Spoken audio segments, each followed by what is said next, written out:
warahmatullahi wabarakatuh.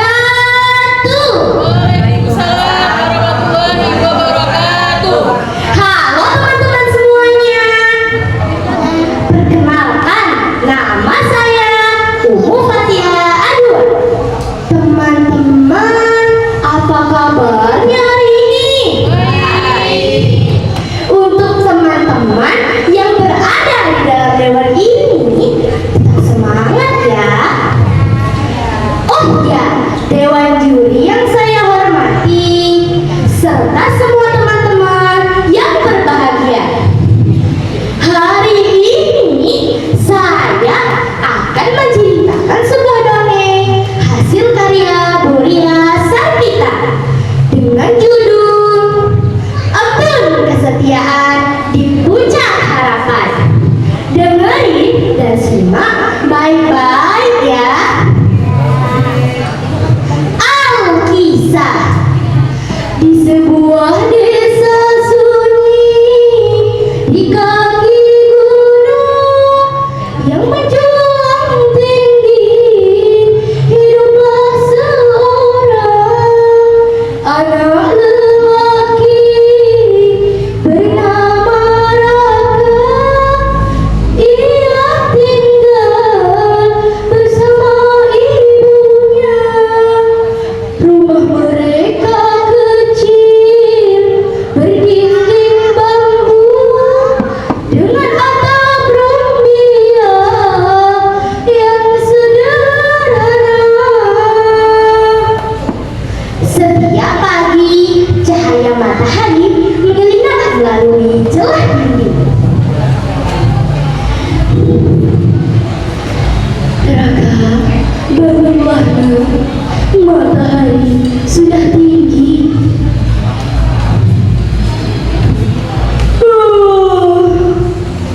Iya ibu, aku akan membantu ibu hari ini. Sejak ayahnya tiada, Raka menjadi satu-satunya harapan Mariani. Setiap hari ia membantu ibunya mengambil air, mencari kayu bakar, dan menghibur ibunya dengan cerita-cerita kecilnya. Namun, suatu hari keadaan mulai berubah. Mariani jatuh sakit. Tubuhnya semakin lemah dari hari ke hari. Wajahnya pucat, napasnya tersengal, dan ia sering terbaring tanpa tenaga. Bu, ibu kenapa? Tanya Raka cemas sambil menggenggam tangan ibunya yang dingin. Ibu hanya lelah, Nak. Namun, Raka tahu ini bukan sekedar lelah. Tak lama kemudian, tabib desa pun datang. Ia memeriksa Mariani dengan serius, lalu menghela napas panjang. Hanya ada satu cara yang bisa menyembuhkan ibumu. Apa itu, Kak Tabib? Katakanlah, aku akan melakukannya. Di puncak gunung itu tumbuh langka. Embun yang menempel di kelopaknya mampu menyembuhkan penyakit ini. Tapi perjalanan ke sana terlalu berbahaya. Ibu, izinkan aku pergi. Aku akan kembali membawa kesembuhan untuk ibu. Tidak, Raka. Perjalanan itu terlalu berbahaya. Ibu tidak ingin kehilanganmu, Nak. Ibu tidak akan kehilanganku. Aku janji, aku akan kembali. Ya sudahlah, kalau begitu, hati-hati ya, Nak. Ibu akan menunggumu. Keesokan harinya, sebelum matahari terbit, Raka sudah bersiap. Dia mencium tangan ibunya. Doakan aku ya, Bu. Semoga Tuhan melindungimu di setiap langkahmu. Perjalanan dimulai. Hutan lebat menyambutnya dengan suara-suara asing. Ranting patah, dedaunan bergesek, dan suara angin berdesir seperti musikat misterius. Jangan takut, Raka. Kamu harus berani. Di tengah perjalanan, ia mendengar suara lama.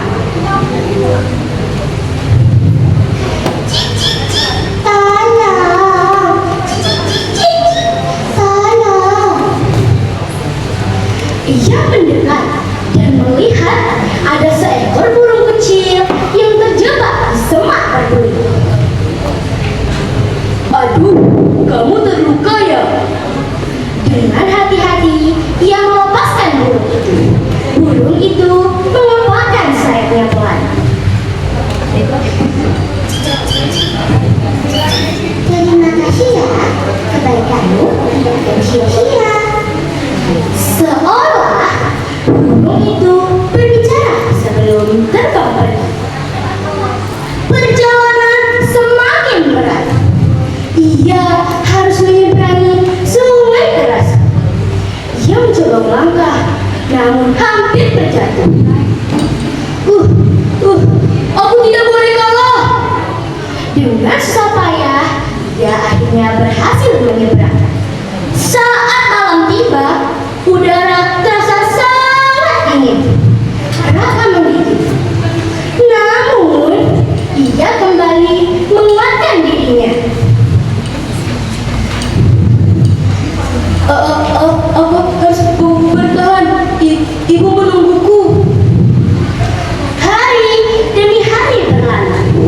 Kakinya terluka, tubuhnya lelah, dan di satu titik ia terjatuh dan hampir saja menyerah.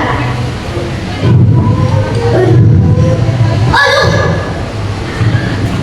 apa aku sanggup sampai ke puncak? Lalu ia teringat suara ibunya.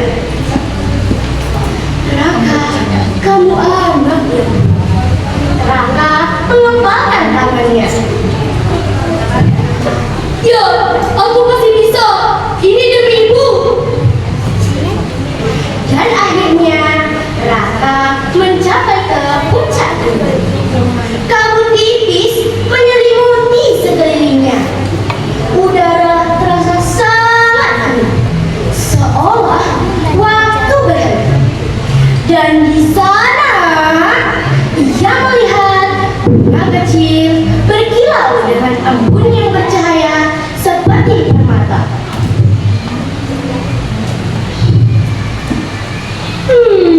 Mana ya? Di mana ya? Itu dia! Dengan tangan gemetar, ia mengambil embun itu dan menaruhnya ke dalam botol kecil. Ini untuk ibu. Aku berhasil. Namun, saat hendak turun, angin kencang tiba-tiba berhembus. Tidak! Aku tidak akan kehilangannya.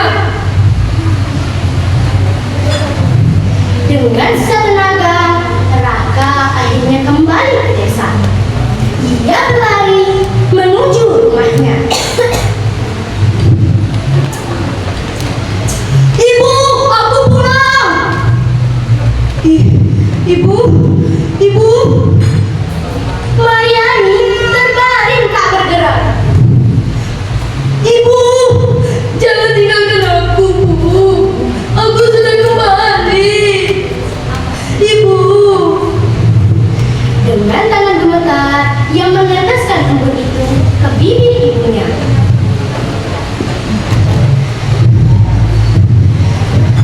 Bu, bangunlah, Bu. Tolong, bangunlah.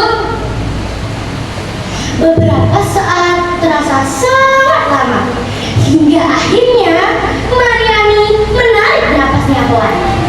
Raka terkejut, lalu menangis bahagia. Mariani tersenyum lemah.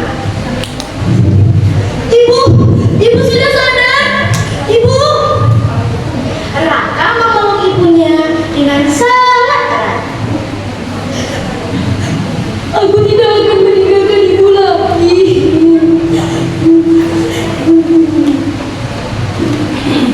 Sejak saat itu, Mariani perlahan sembuh. Kehidupan mereka kembali sederhana, namun penuh kebahagiaan. Penduduk desa sering berkata, lihatlah Rafa, itulah arti kesetiaan dan cinta seorang anak. Dan kisah itu terus diceritakan dari generasi ke generasi tentang seorang anak yang tidak pernah menyerah, tentang cinta